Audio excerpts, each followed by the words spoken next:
usia SKB 2 Menteri ini aja sudah mencapai 15 tahun. Dan sampai hari ini belum juga ada wujudnya mengenai apakah ini akan direvisi ataukah tidak. Saya bukan berarti maksa-maksa ya, enggak seperti itu. Tapi saya hanya mau menyampaikan apa yang saya pikirkan terkait dengan SKB 2 Menteri ini. Saya merasa ini sepertinya ya sekedar wacana saja kalau seperti ini. Dengan penuh kerendahan hati, saya menyampaikan kepada Pak Menteri Agama Gus Yakut, minta tolong sekali lagi, minta tolong kiranya bersegera untuk merevisi SKB 2 Menteri ini. Karena bagi saya yang beragama Kristen, bagi kami yang beragama Kristen, bahkan hal ini juga disampaikan oleh PGI kepada Menteri Agama untuk merevisi SKB 2 Menteri tersebut. Karena bagi kami orang Kristen ini cukup menyulitkan.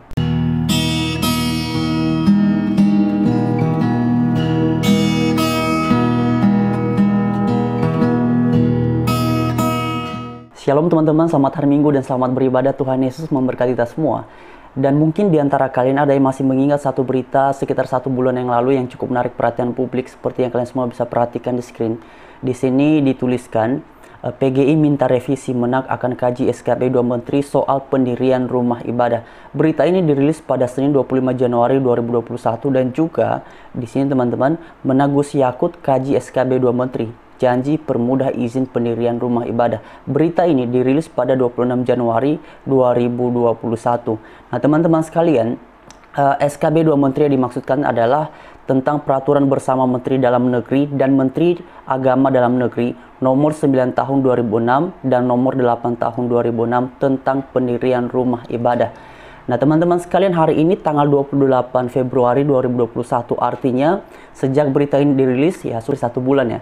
Dan 1 jam yang lalu sebelum saya membuat konten ini, saya tidak menemukan apakah ada kelanjutan dari wacana tersebut tentang pengkajian ulang terhadap SKB 2 Menteri. Saya tidak temukan beritanya, dan yang membuat saya kemudian membahasnya dalam segmen ini adalah karena pembahasan ataupun wacana terkait dengan SKB 2 Menteri ini bukan hal yang baru. Sudah lama sekali ini dibicarakan, tetapi sampai sekarang kita belum melihat apa hasilnya. Nah misalnya saja teman-teman, seperti yang kalian semua bisa perhatikan di screen ya. Jokowi akan hapus peraturan 2 Menteri soal pendirian rumah ibadah. Itu sudah 2014. Kemudian di sini diberitakan lagi, gereja ini dibongkar Ahok, seharusnya SKB 2 Menteri dicabut. Ini beritanya dirilis pada 24 Juli 2015. Oke, kemudian di sini lagi, umat Kristiani sulit bangun gereja, Menak akan tinjau lagi SKB rumah ibadah. Ini beritanya dirilis pada Kamis 26 Desember 2019. Ini sudah dari tahun ke tahun ya. Di sini tuh di bawahnya dituliskan begini. Nanti kita pikirkan, tapi sementara itu masih berlaku, nanti kita tinjau lagi. Kita lihat, kalau menurut saya dialognya tetap harus dibuka. Oke, itu wacananya ya. Kemudian di sini terjadi lagi perubahan. Menteri Agama belum ada niat merevisi SKB 2 Menteri soal pendirian rumah ibadah. Berita ini dirilis pada 18 Februari 2020. Kemudian teman-teman, akhir tahun yang lalu, ini 19 November 2020, di sini tuliskan, Komnas HAM RI luncurkan kajian atas peraturan bersama Menteri Agama dan Menteri Dalam Negeri nomor 9 dan nomor 8 tahun 2006 terkait pendirian rumah ibadah. Nah teman-teman sekalian, ini artinya pembahasan terkait dengan SKB 2 Menteri ini bukan hal yang baru, bukan hanya 1 bulan yang lalu, tapi tahun-tahun sebelumnya pun ini pembahasannya sudah muncul ke publik. Banyak orang yang kemudian, salah satu yang tadi Pak Ahok bilang, oh itu harusnya SKB 2 Menteri dicabut. Karena SKB 2 Menteri nanti akan saya sertakan poin-poinnya. Ini memang dinilai cukup cukup menyulitkan bagi beberapa penganut agama, misalnya saja agama Kristen. Di dalam kajian Komnas HAM terhadap SKB 2 Menteri ini, mereka ini menyoroti beberapa hal. Kemudian dikatakan di sini, senada dengan Taufan, peneliti Komnas HAM RI, Agus Suntoro menyampaikan bahwa muatan terkait persyaratan pendirian rumah ibadah pada PBM tersebut membatasi hak kebebasan beragama. Aturan yang membatasi dan berpotensi menimbulkan ini diskriminasi, katanya, terutama persetujuan mengenai dukungan penduduk sekitar. PBM 2006 dalam perspektif hukum juga belum sepenuhnya memenuhi kaidah perundang-undangan yang baik. Itu ya poin pertama. Kemudian di sini mereka juga menjelaskan bahwa Komnas HAM RI juga merekomendasikan adanya evaluasi terhadap tugas, fungsi, dan komposisi FKUB dalam PBM 2006 dengan mendorong untuk fokus pada peran yang strategis sebagai fasilitator dan dinamisator untuk menjaga kerukunan antar umat beragama di Indonesia. Nah teman-teman sekalian, sekarang mari kita perhatikan sama-sama ya mengenai poin-poin yang terdapat di dalam SKB 2 Menteri. SKB 2 Menteri ini seperti yang saya udah kalian perhatikan di screen ya. Di sini beberapa poin ya teman-teman, khususnya dalam pasal 14. Seperti yang kalian semua bisa perhatikan di screen ini. Berikut bunyi pasal 14 mengenai pendirian rumah ibadah tersebut. Ya teman. Pertama di sini nih seperti yang kalian semua bisa perhatikan di screen. Saya nggak baca semua ya, nanti teman-teman bisa baca sendiri. Tapi yang pertama yang persyaratan khusus itu meliputi A, daftar nama dan kartu tanda penduduk pengguna rumah ibadat paling sedikit 90 orang. Jadi baru bisa dirikan sebuah gereja kalau misalnya penggunanya jemaatnya itu mencapai 90 orang. Nih ya, daftar nama dan kartu tanda penduduk pengguna. Nah, kemudian teman-teman di bagian sini juga dijelaskan lagi di bagian bagian B-nya, dukungan masyarakat setempat paling sedikit 60 orang yang disahkan oleh lurah atau kepala desa. Jadi selain daripada 90 orang penggunanya, juga harus disetujui oleh 60 orang warga sekitar. Kemudian bagian C-nya, rekomendasi tertulis kepala kantor Departemen Agama Kabupaten atau Kota dan juga rekomendasi tertulis FKUB Kabupaten. Kemudian dalam hal ini persyaratan sebagaimana dimaksud pada ayat 2. Oke teman-teman. Nah teman-teman sekalian, ada dua bagian yang memang cukup menarik perhatian mengenai baru bisa itu kalau misalnya pengguna rumah ibadatnya adalah 90 orang. Dan juga kemudian mesti ada surat rekomendasi dari FKUB. Bahkan juga ada bagian B-nya tadi ya, tentang dukungan masyarakat sekitar 60 orang.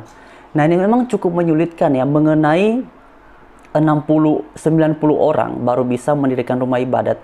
Nah seperti yang pernah kita bahas 1 bulan yang lalu, bagaimana misalnya dalam sebuah daerah itu orang Kristen ya, misalnya kita bicara dalam konteks Kristen ya, jumlahnya itu pengguna rumah ibadatnya adalah 80 orang atau 89, satu orang kurang dari minimal yang sudah diharuskan 90.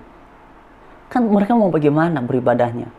Makanya ketika 1 bulan yang lalu diberitakan bahwa Pak Menteri Agama yang baru Gus Yakut ini akan mengkaji ulang SKB 2 Menteri, saya sih senang, saya jujur saya senang dan saya bersyukur sekali. Tetapi pada kesempatan ini karena ini sudah 1 bulan dan 1 jam sebelum saya membuat konten ini, saya cek kira-kira ada kelanjutannya nggak.